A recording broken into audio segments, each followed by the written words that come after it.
یہ national audio library for the blind کی آواز ہے۔ بند حویلی از M.A. راحت۔ بارات بھی کمال کی آئی تھی، اتنی شاندار اور اتنی دھوم دھام سے کہ دیکھنے کے قابل تھی۔ فاروق بلند قد کا ایک اچھی شکل کا لڑکا تھا۔ میں نے سارے پروگرام میں بھرپور دلچسپی لی۔ اس دوران 2-3 بار تسنیم قریب آئی تھی۔ لڑکیوں نے بناؤ سنگار میں ایک دوسرے پر سبقت لے جانے کی کوشش کی تھی، لیکن مجھے تسلیم سے اچھا کوئی نہیں لگا تھا۔ بارات کو ایک رات رکنا تھا، دوسرے دن دوپہر کے کھانے کے بعد روانگی تھی۔ اس وقت رات کے 3 بجے تھے، ہنگامہ شور و غوغا جاری تھا۔ مجھے جمنا کا خیال آیا، کیوں نہ اس طرف چلوں؟ بڑا مجنونانہ خیال تھا۔ یہ جان بوجھ کر مشکلات مول لینے کی کوشش کی تھی۔ میں نے جو ضد اختیار کی تھی وہ محض ضد نہیں تھی، بلکہ میرے اندر ایک خیال پیدا ہو گیا تھا، یہ معلوم کر کے رہوں گا کہ وہ رونے والی عورت کون ہے۔ صاف ظاہر تھا کہ وہ مجھ سے کچھ چاہتی ہے، وہ بلا وجہ میرے سامنے نہیں آتی۔ مجھے پتا چلے کہ مجھ سے کیا چاہتی ہے۔ ان سوچوں سے چونکا تو جمنا کی طرف آ چکا تھا، اب اس کے بہت قریب تھا۔ میری نظریں اس طرف بھٹکنے لگیں جدھر میں نے نقلی رابعہ کو دیکھا تھا اور جہاں وہ جمنا میں گری تھی۔ اس طرف دیکھ کر میرے بدن میں سردی کی شدید لہر دوڑ گئی تھی۔ وہ اسی جگہ زمین پر بیٹھی تھی۔ اتنا تو میں نے جان لیا تھا کہ وہ رابعہ نہیں ہے۔ میں نے اس کی طرف قدم بڑھا دیے، ابھی اس سے کوئی 10 گز پیچھے تھا کہ اس نے یکدم گردن گھمائی۔ یہ میرے لیے دوسرا شوق تھا۔ وہ رابعہ نہیں، فریدہ تھی، دلی کے شیخ مختار کی بیٹی، جس سے رابعہ نے مجھے ملایا تھا۔ میں جھجک کر رہ گیا۔ وہ اپنی جگہ سے اٹھ کھڑی ہوئی، اس نے مجھے غور سے دیکھا تو میں نے جلدی سے کہا، آپ بالکل یہ نہیں سمجھیں گی کہ میں نے دور سے آپ کو دیکھا اور اس طرف آ گیا۔ میں نے یہ الفاظ ادا تو کر دیے تھے، لیکن میرا دل دھک دھک کر رہا تھا۔ یہ فریدہ ہے بھی یا نہیں؟ کیا گزری رات کی کہانی دہرائی جا رہی ہے؟ کل رابعہ، آج فریدہ، اور کچھ تو نہ بن سکا۔ میں نے واپسی کے لیے قدم اٹھائے اور بولا، اور اپنی بات کی تصدیق کے لیے ضروری ہے کہ میں فوراً یہاں سے واپس چلا جاؤں۔ ارے نہیں منصور صاحب، میری بات سنیں پلیز، میں نے ایسی کوئی بات نہیں سوچی، اور لیکن میں اس سے زیادہ بہادری نہیں دکھا سکا اور تیز تیز قدموں سے واپس گھر کی طرف چل پڑا۔ اس نے مجھے کئی آوازیں دی تھیں، لیکن میں واپس آ گیا۔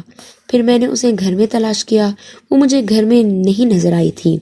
اس وقت اتفاق سے فضل صادق کے کمرے کے سامنے سے گزر رہا تھا کہ ان کا دروازہ کھلا اور وہ سامنے آ گئے۔ انہوں نے مجھے آواز دی اور میں رک گیا۔ تمہارے 2 منٹ لوں گا۔ جی ضرور، میں حاضر ہوں، میں نے کہا، اور وہ دروازے کے ایک طرف ہو گئے۔ میں اندر داخل ہو گیا۔ تم مجھ سے ناراض کیوں ہو؟ انہوں نے سوال کیا۔ آپ میرے لیے انتہائی محترم ہیں، بس ایک جنون، ایک دیوانگی سر پر ہے کہ آخر ان پر اسرار واقعات کا پس منظر کیا ہے؟ کوئی مجھ سے کیا چاہتا ہے اور وہ مجھے اس سے آگاہ کیوں نہیں کر رہا؟ سب کچھ جاننے کے باوجود جو قصہ کسی طور مجھ سے منسوب بتایا جا رہا ہے وہ مجھے کیوں نہیں بتایا جا رہا؟ یہ کتنی عجیب بات ہے۔ میں نے بڑی صاف ستھری زندگی گزاری ہے، میرا کردار بے داغ ہے، پھر وہ کیا قصہ ہے؟ لگتا ہے یہاں سب مجھے بے وقوف سمجھ رہے ہیں۔ میں کوئی ایسی ضد نہیں کر رہا جو کسی کے نقصان پہنچاتے، لیکن میں مکمل تفصیل جانے بغیر اپنے وطن واپس نہیں جاؤں گا، اور میں یہ سب معلوم کر لوں گا۔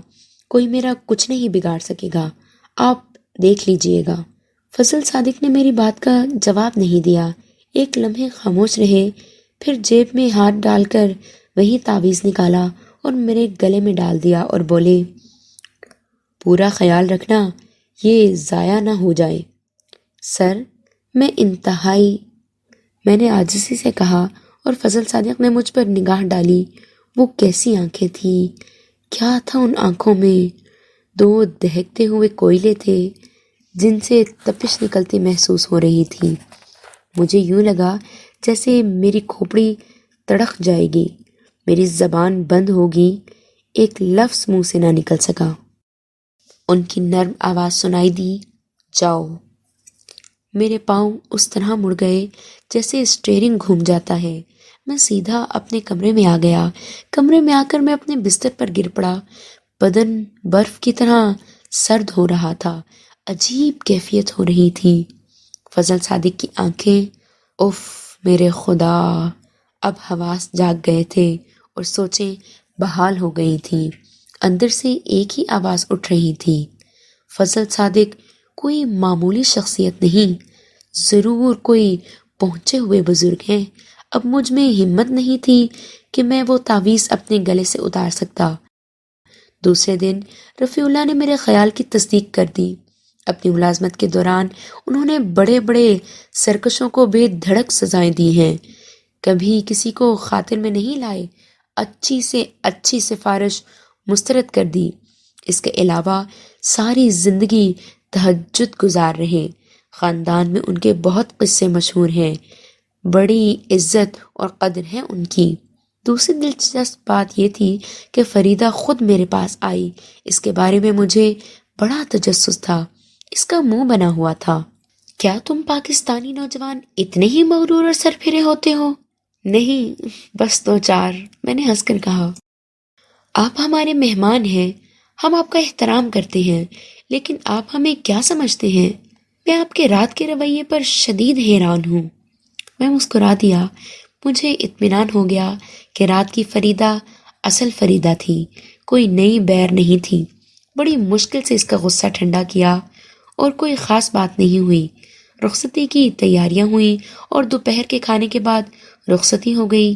ماحول سوگوار ہو گیا تھا۔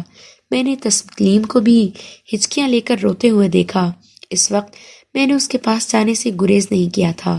اس نے بھی کوئی تکلف نہیں کیا اور اپنا سر میرے کندھے پر ٹکا دیا تھا۔ میں نے کسی کی پرواہ نہیں کی، بلکہ کسی کی طرف دیکھا ہی نہیں اور تسلیم کو ہنسانے کی کوشش کی۔ اندر ہی اندر میں بھی رو رہا ہوں تسلیم، مگر کیا کروں؟ باقاعدہ روتا ہوں تو منہ سے بڑی بھیانک آوازیں نکلتی ہیں۔ ایک بار ابو نے 2 تھپڑ مارے تھے۔ میں بے جگری سے رویا تو ابو جلدی سے کمرے سے باہر نکل گئے اور پڑوسی احوال پوچھتے اندر آ گئے۔ تسلیم بے اختیار ہنس پڑی۔ اللہ منصور بھائی، اس نے کہا، اور پھر اس طرح وحشت زدہ ہو کر پیچھے ہٹی کہ سیدھی رابعہ سے جا ٹکرائی۔ اس طرح بے اختیار نہیں ہوتے تسلیم، سنبھل جاؤ تو اچھا ہے، رابعہ معنی خیز لہجے میں بولی۔ گھر میں بزرگوں کے ہونے کا یہی فائدہ ہے، بچوں کو سمجھاتے رہتے ہیں۔ شکریہ رابعہ باجی، آئندہ خیال رکھوں گی، تسلیم نے ایسا پھڑکتا ہوا جواب دیا کہ طبیعت خوش ہو گئی۔ رابعہ کا منہ حیرت سے کھل گیا۔ گھر کا ماحول چونکہ سوگوار تھا، اس لیے بات آگے نہ بڑھ سکی۔ پھر اس کے بعد مہمان بوریے بستر سمیٹنے لگے۔ سب سے پہلے فضل صادق نے واپسی کا اعلان کیا۔ آپ ولیمے میں نہیں شریک ہوں گے؟ ممنون چچا نے کہا۔ نہیں ہو سکوں گا، کچھ مصروف ہوں۔ میں تو چاہتا تھا، ممنون چچا نے اصرار کیا۔ بہت ایمرجنسی ہے، ورنہ ضرور آپ کے ساتھ چلتا، محسوس نہ کریں۔ منصور میاں، مجھے 2 منٹ دیں گے؟ فضل صادق نے کہا اور میں چونک پڑا۔ وہ مجھے ایک گوشے میں لے جا کر بولے، مجھے حق تو نہیں ہے فضول باتیں کرنے کا، لیکن مفاد عامہ کے لیے یہ ضروری ہے۔ میں تمہیں بتا چکا ہوں کہ وہ تمہیں مکمل طور پر ختم کرنے کے در پہ ہیں اور جلاہٹ کا شکار ہو گئے ہیں، چنانچہ دوسرے راستے اختیار کرنے کے بارے میں سوچ رہے ہیں۔ جی کون؟ میں بے اختیار سوال کر بیٹھا۔ وہی تمہارے دشمن۔ اگر تم ولیمے میں شرکت کے لیے جاؤ گے تو وہاں کوئی بڑا حادثہ ہو سکتا ہے، جس سے ممکن ہے بہت سی زندگیاں چلی جائیں، ممکن ہے دلہا دلہن کو نقصان پہنچ جائے۔ میرے ایک ایک لفظ پر یقین کرو۔ میں ششدر رہ گیا۔ فضل صادق کی بزرگانہ شخصیت پر یقین کر چکا تھا، نہ جانے کیوں ان کی یہ بات دل کو لگ گئی تھی۔ میں نے کہا، میری رہنمائی کریں۔ میں ساری مشکل سے واقف ہوں، انشاءاللہ گھر پہنچ کر کوشش کروں گا کہ اس مسئلے کا کوئی مؤثر حل نکالوں۔ میں کسی سے ڈرتا نہیں ہوں منصور، زندگی اللہ کی امانت ہے، اور یہ ایمان ہے کہ واپسی اسی کی رضا کے مطابق ہوگی اور اسی طریقے سے ہوگی۔ جو اس نے متعین کیا ہے۔ میں تمہیں سب کچھ بتا دیتا، لیکن اس وقت اس حلف برداری میں شرکت ضروری تھی، کیونکہ بہت سی زندگیوں کے ضیاع کا خطرہ تھا، اور اب اس حلف کی پابندی ضروری ہے۔ مجھے کیا کرنا چاہیے؟ فی الحال واپس ہاتھرس چلے جاؤ، ولیمے میں شرکت سے معذرت کر لو تاکہ یہ لوگ محفوظ رہ سکیں۔ میں نے کہا نا کہ تمہاری استقامت دیکھ کر میرا سارا نظریہ بدل گیا ہے۔ اب میں بھی تمہارے ساتھ تمہاری جد و جہد میں شریک ہوں اور دماغ دوڑا رہا ہوں کہ کوئی مؤثر حل نکل آئے۔ میں لکھنؤ جا رہا ہوں، تمہیں وہاں آنے کی دعوت دے رہا ہوں۔ اللہ تعالیٰ ہماری مشکلات کا حل نکال دے گا۔ وہ فون نمبر اب تم کبھی نہ بھول سکو گے جو میں نے تمہارے حافظے میں اتار دیا ہے۔ جب بھی ضرورت محسوس کرو مجھ سے رابطہ کرنا، اور ہاں، درخواست کے طور پر کہہ رہا ہوں، تعویذ کی حفاظت کرنا اور اس کی بے حرمتی نہ کرنا۔ میں نے اپنے مرشد کی امانت میں خیانت کی ہے، اس کی لاج رکھنا۔ اب میں چلتا ہوں۔ وہ مزید کچھ کہے بغیر واپس مڑ گئے۔ میرے لیے پریشانی کی بات تھی، فضل صادق پر اب مجھے مکمل یقین ہو گیا تھا۔ رات کو میں نے ان کا جو روپ دیکھا تھا وہ غیر معمولی تھا۔ میرے لیے اب سب سے بڑا مسئلہ یہ تھا کہ میں ولیمے میں شرکت نہ کرنے کا اعلان کیسے کروں۔ اپنے آپ سے زیادہ تسنیم کی فکر تھی۔ اپنی خاص دوست کی شادی میں وہ جس قدر ملوث تھی وہ میں دیکھ رہا تھا، اسے کتنا صدمہ ہوگا۔ تاہم یہ کسی طور منظور نہیں تھا کہ میری وجہ سے ان لوگوں کو کوئی نقصان پہنچے اور خوشیوں کا گھر ماتم کدہ بن جائے۔ سوچتا رہا، پھر ایک فیصلہ کیا۔ رفیع اللہ کو اعتماد میں لینا ضروری تھا۔ وہ کافی حد تک معاملات جانتا تھا، اس لیے اسے تھوڑا بہت رازدار بنایا جا سکتا تھا۔ میں نے ایک لائحہ عمل تیار کرنے کے اس سے بات کی۔ ایک مشکل پیش آ گئی ہے رفیع اللہ۔ کیا؟ خیریت؟ رفیع اللہ نے کہا، اور میں نے اسے فضل صادق صاحب سے ہونے والی گفتگو کے بارے میں بتا دیا۔ رفیع اللہ کا رویہ قابل تحسین تھا۔ اس نے کہا، ہم ولیمے میں نہیں جائیں گے۔ جہاں تک بات بڑے ماموں فضل کی ہے تو سارا خاندان ان کا عقیدت مند ہے۔ میں تمہیں بتا چکا ہوں کہ وہ بہت پہنچے ہوئے بزرگ ہیں۔ اگر کوئی بات کہہ دیتے ہیں تو وہ پتھر کی لکیر ہوتی ہے۔ یار، تسلیم کو بہت دکھ ہوگا، وہ بڑی تیاریاں کر کے آئی ہے۔ ایک تجربہ کر کے دیکھو، حیران رہ جاؤ گے۔ پورے گھر کو دادی اماں سے عشق ہے۔ میں یہی کرتا ہوں کہ ممنون چچا کو دادی اماں کی طبیعت کی ناسازی کے بارے میں بتاتا ہوں، بس پھر تسلیم کی بے چینی دیکھنا ہوائی جہاز سے ہاتھرس جانے کی آرزو کرے گی۔ مگر مجھے افسوس ہے۔ نہیں منصور بھیا، کیسی باتیں کرتے ہو تم؟ ہمیں بہت پیارے ہو۔ رفیع اللہ نے یہی کیا۔ اس نے ممنون چچا کو بتایا کہ ہاتھرس سے فون آیا ہے، عابدہ بیگم بیمار ہو گئی ہیں، ہم لوگ ولیمے میں شریک نہیں ہو سکتے۔ بیچارے ممنون چچا باطل نخواستہ تیار ہو گئے، البتہ رابعہ بیگم نے تو واویلا مچا دیا۔ نزلہ زکام ہو گیا ہوگا، ٹھیک ہو جائیں گی، ہم سب دعا کریں گے ان کے لیے۔ یہ کیا بات ہوئی؟ سارا پروگرام ہی چوپٹ ہو گیا۔ ہمارا تو پروگرام تھا کہ ولیمے سے فارغ ہو کر خوب سیر کریں گے، بلکہ یوں کریں تسلیم اور رفیع اللہ ہاتھرس چلے جائیں۔ بیچارے منصور تو مہمان ہیں، وہ یہاں لوگوں کی تیمارداریاں کرنے تو نہیں آئے۔ ولیمے میں شرکت کے بعد میں انہیں متھرا لے جاؤں گی، پھر وہاں سے لکھنؤ۔ سیر کرنے آئے ہیں تو سیر کرنے دیں انہیں، پھر لکھنؤ سے کہاں لے جائیں گی؟ تسلیم نے جل کر پوچھا۔ جہاں وہ جانا چاہیں گے۔ کیوں منصور، آپ کہاں جائیں گے؟ رابعہ نے پوچھا۔ ہاتھرس، میں نے فوراً جواب دیا۔ اس بار فریدہ کا کہا بڑا زوردار تھا۔ پھر اس نے براہ راست مجھے مخاطب کر کے کہا، بہت خوش نصیب ہیں آپ منصور، سب آپ کو اپنے ساتھ لے جانا چاہتے ہیں۔ ایسی ہر دل عزیز شخصیتیں کم ہی ہوتی ہیں۔ آپ کا اپنا کیا خیال ہے فریدہ صاحبہ؟ میں نے کہا، حیرانی کی بات ہے، میں آپ کو دلی لے جانے کے بارے میں سوچ رہی تھی کہ میری ڈیوٹی لگ گئی۔ فریدہ بولی۔ ڈیوٹی؟ میں نے سوال کیا اور فریدہ کچھ بکھلا سی گئی، یوں لگا جیسے یہ لفظ اس نے غیر اختیاری طور پر نکل گیا ہو۔ فریدہ کے اس لفظ کی وضاحت نہیں ہو سکی۔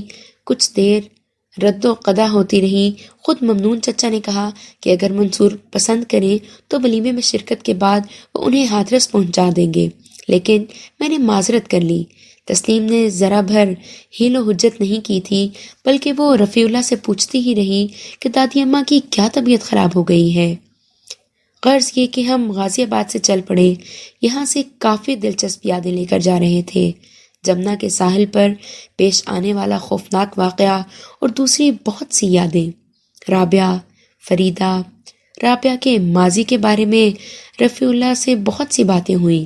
رفیع اللہ کے خیال کے مطابق وہ ایک نفسیاتی کیس ہی تھی اور یہ ماں باپ کے نہ ہونے کا شاخصانہ تھا۔ اور فریدہ صاحبہ کیا شے ہیں؟ والدین کے لیے بہت بڑا عذاب، رفیع اللہ نے کہا۔ تم نے دیکھا نہیں، دلی سے ان کے علاوہ ان کے گھر سے کوئی نہیں آیا، حالانکہ وہ بیگم ممنون یعنی چچی جان کے سگے ماموں کا گھرانہ ہے۔ لگی تو مجھے بھی بہت عجیب تھی، مگر تفصیل کیا ہے ان کی؟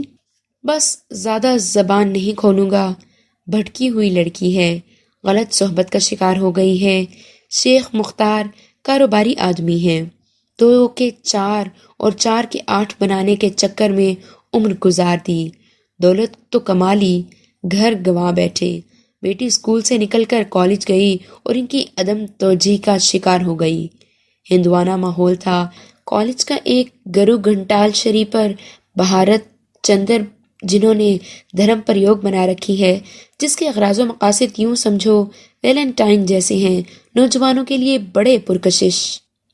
پر بھارت چندر پر اسرار علوم بھی سکھاتے ہیں۔ ان کے منڈل میں دین دھرم کا کوئی مسئلہ نہیں ہے، سب دھرم پریوگ میں شامل ہو سکتے ہیں، چنانچہ فریدہ بھی اس کی ممبر ہے۔ او مائی گاڈ، ایک مسلمان لڑکی! وہ کالا جادو بھی سیکھ رہی ہے۔ خاندان والے اس سے ملتے ہیں؟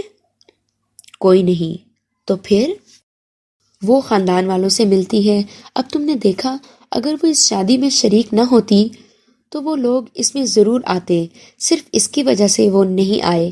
خاندان والے عجیب نظروں سے انہیں دیکھتے ہیں۔ میں فریدہ کے بارے میں سوچنے لگا، اس کا چہرہ تصور میں آ گیا تھا۔ اب تصور کیا تو احساس ہوا کہ شکل و صورت کی تو اچھی تھی، لیکن کچھ الگ تھی۔ میں تسلیم کے بارے میں سوچ رہا ہوں۔ اچانک رفیع اللہ کی آواز نے مجھے خیالات سے چونکا دیا۔ کیا؟ میں نے سنبھل کر کہا۔ وہ دادی اماں کے لیے پریشان ہے، چہرے سے اندازہ ہو رہا ہے وہاں جا کر جھوٹ کھلے گا تو کیا سوچے گی؟ بتاؤ کیا کریں؟ ویسے تم جانتے ہو میرا قصور نہیں ہے، لیکن ہم اسے فضل صادق کے بات بھی نہیں بتا سکتے، اور میں یہ بھی نہیں چاہتا کہ وہ مجھ سے ناراض ہو، کیونکہ میں جانتا ہوں کہ نازیہ اس کی گہری دوست ہے۔ میں بات کیے لیتا ہوں، کہہ دوں گا کہ میں نہیں رکنا چاہتا تھا، کوئی بہانہ بنا دوں گا۔ میرے بھائی، میں نے عاجزی سے کہا، اور رفیع اللہ ہنسنے لگا۔ رفیع اللہ نے پتہ نہیں کیا بہانہ کیا، لیکن تسلیم کا موڈ سخت خراب ہو گیا اور وہ منہ پھلا کر بیٹھ گئی۔ گھر پہنچے تو نانی اماں حیران ہوئی۔ انہوں نے پہلا سوال یہی کیا کہ ہم لوگ ولیمے میں کیوں نہیں گئے؟ تب تسلیم نے رفیع اللہ کو خوب سنائی۔ وہ بیچارہ اس کے لیے تیار تھا۔ ہم واپس آ گئے تھے اور اب مجھے اپنے منصوبے کے نوک پلک سنوارنے تھے کہ شام کو 6 بجے کے قریب ایک جانی پہچانی جیپ آ کر رکی۔ اس سے ترویدی نیچے اترا تھا۔ میرے ذہن میں فضل صادق کی باتیں تھیں۔ انہوں نے کہا تھا کہ ترویدی برا آدمی نہیں ہے۔ اس وقت مجھے ان کے الفاظ یاد آ گئے، تاہم سبھی نے خوش دلی سے اس کا استقبال کیا تھا۔ اس نے مسکراتے ہوئے کہا، بھگوان کی دیا سے اس بار سنگتروں کی فصل بڑی اچھی ہوئی ہے۔ ہم نے سوچا پاکستان سے مہمان آئے ہیں، تھوڑے سنگترے دے آئیں، اور ایک خیال اور من میں آیا۔ وہ کیا ترویدی جی؟ نانی اماں نے پوچھا۔ منصور بھیا پاکستان سے آئے ہیں، پتہ نہیں ہماری بھینٹ سویکار کریں یا نہ کریں۔ ایسی کیا بات ہے ترویدی جی؟ پاکستان اور ہندوستان کے درمیان بے شمار اشیاء آتی جاتی رہتی ہیں۔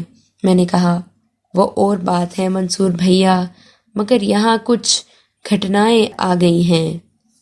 کیسی گھٹنائیں ترویدی جی؟ عابدہ بیگم نے نرم لہجے میں پوچھا۔ آپ سے بات کرنے آئے ہیں بہن جی۔ آپ کو معلوم ہے ہمارے اس علاقے میں ہمیشہ بھائی چارہ رہا ہے، پر بھیا نے تھوڑا سا دکھ پہنچایا ہے۔ ترویدی نے کہا۔ کیا دکھ ترویدی جی؟ عابدہ بیگم نے پوچھا۔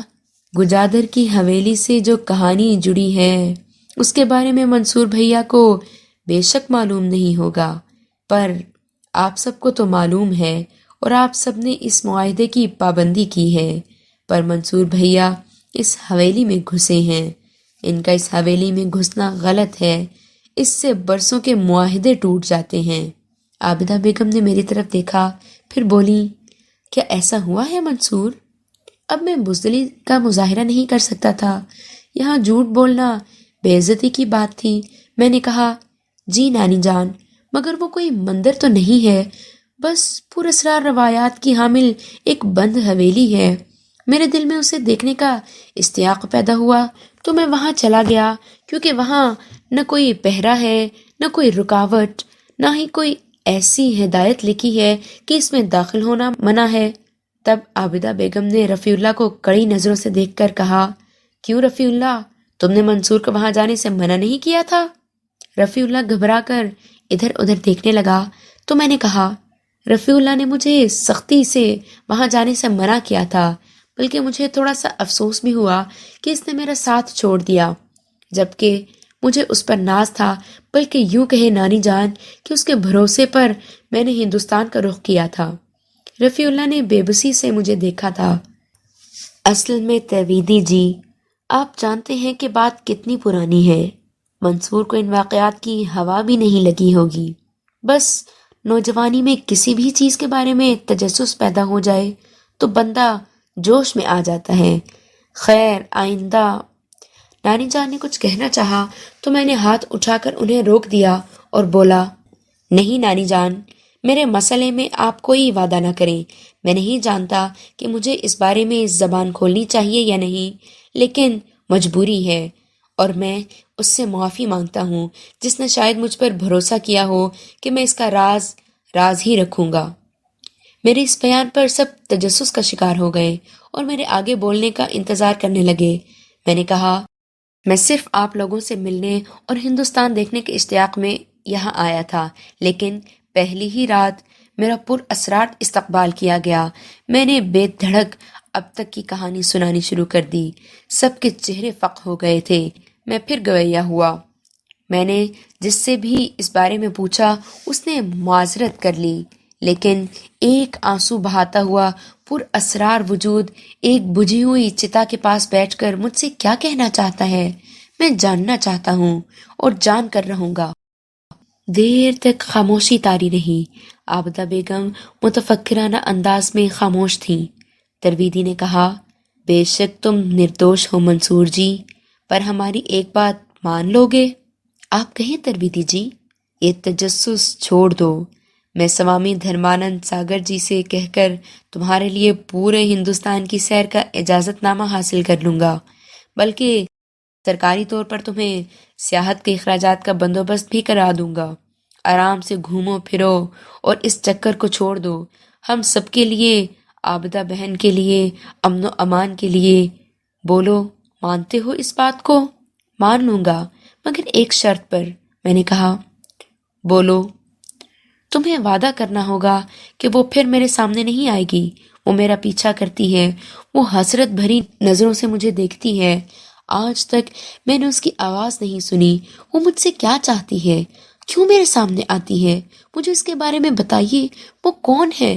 اگر وہ کوئی مظلوم روح ہے تو مجھ سے اس کا کیا تعلق ہے؟ ترویدی کسی قدر بگڑ گیا۔ اس نے نانی جان کی طرف اشارہ کر کے کہا، یہ بات تمہیں عابدہ بہن بتا سکتی ہیں۔ یہ سن کر نانی جان کی تیوریاں چڑھ گئیں۔ انہوں نے ترویدی کو گھورتے ہوئے کہا، ٹیڑھی باتیں کیوں کر رہے ہو ترویدی؟ اس بات کا کیا جواب تمہارے پاس نہیں ہے کہ اس کی روح منصور کا تعاقب کر رہی ہے؟ ٹھیک کہتا ہے وہ، اسے تو کچھ معلوم نہیں ہے، اسے آتے ہی گھیرا گیا ہے۔ اس کا بندوبست کر لو، ہم منصور کو روک لیں گے۔ ہم ایک آتما کا کچھ نہیں بگاڑ سکتے، پر ایک جیتی جاگتی آتما سے تو پرارتھنا کر سکتے ہیں۔ ترویدی نے کہا، میں کوشش کروں گی۔ ہم نے ہمیشہ معاہدے کی پابندی کی ہے۔ وہ بدیسی مہمان چلا جائے گا اور پھر عابدہ بیگم جیسے بولتے بولتے سنبھل گئی۔ مجھے اس قصے کا پتہ چل جائے میں اپنا عمل روک دوں گا۔ میں نے کہا، تمہیں پتہ چل سکتا ہے منصور، یہ معاہدہ پنڈتوں اور مسلمان عالموں کے درمیان ہوا ہے۔ ہم لوگ بھی اس کی پوری گہرائیاں نہیں جانتے، بس یہ ایک تنازع ہے جس کا حل یہی ہے کہ دونوں خاموش رہیں اور اس موضوع کو کسی صورت نہ چھیڑا جائے۔ کالے جادو کے ماہروں نے اس معاہدے کی پابندی کے لیے ایک بڑا جاپ کیا ہے۔ اب اگر کوئی شخص اس کہانی کو دہرائے گا تو اسے زندگی سے ہاتھ دھونے پڑیں گے۔ میں پھر وہی کہوں گا کہ کالے جادو کے ماہرین اس آنسو بہاتی روح کو روک لیں، وہ میرے سامنے نہ آئے، تب میں بھی خاموش ہو کر بیٹھ جاؤں گا۔ ہم اسے نہیں روک سکتے، ترویدی بولا۔ پھر میں بھی نہیں رک سکتا، میں نے کہا۔ چلتے ہیں عابدہ بہن، آپ کو پتہ چل گیا ہوگا کہ منصور جی کو جمنا میں دھکیل کر مارنے کی کوشش کی گئی۔ بھگوان انہیں جیتا رکھے، پر انہیں کچھ ہو گیا تو ہمارا دوش نہیں ہوگا۔ ترویدی اپنی جگہ سے اٹھ گیا۔ ایک اور بات اور کہیں، چھوٹا منہ بڑی بات ہوگی، اس نے رک کر کہا۔ آپ کا پریوار بہت بڑا ہے، کئی شہروں میں پھیلا ہوا ہے، انہیں کہیں کہ ان کے پاس جا کر رہیں، ہو سکتا ہے ان کا من وہاں لگ جائے اور اس مشکل سے چھٹکارا مل جائے۔ ارے ترویدی جی، آپ اپنی دعوت بھول گئے، آپ نے ہمیں اپنے گھر آنے کی دعوت دی تھی، وہ دعوت کینسل؟ میں نے ہنس کر کہا، ہم ہمدرد ہیں آپ کے منصور بھیا، ہم پر طنز مت کرو، دوست بن کر آتے تو سر آنکھوں پر بٹھاتے، بس ایک بنتی کر کے جا رہے ہیں، یہ پریوار بہت اچھا ہے، اس کی بربادی پر ہمیں بڑا دکھ ہوگا۔ یہ کہہ کر وہ چلا گیا۔ در پردہ اس نے ان لوگوں کو دھمکی دی تھی۔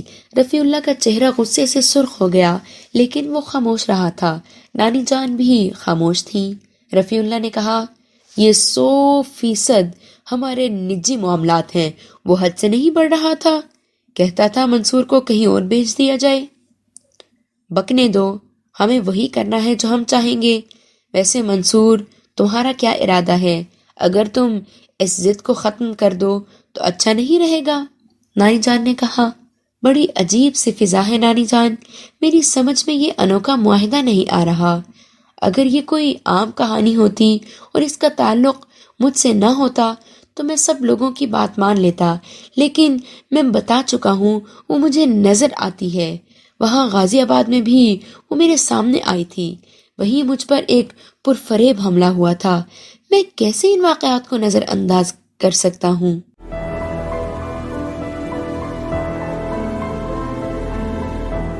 اگر آپ نے ہمارا چینل سبسکرائب نہیں کیا تو ابھی سبسکرائب کریں اور ساتھ ہی بیل آئیکن پر کلک کریں تاکہ ہماری نئی آنے والی بکس کی اپڈیٹس آپ کو ملتی رہیں۔ لائک کریں، شیئر کریں اور کمنٹس کر کے اپنی رائے کا اظہار کریں، اور یہ بھی بتائیں کہ آپ کو ہماری بکس کیسی لگتی ہیں۔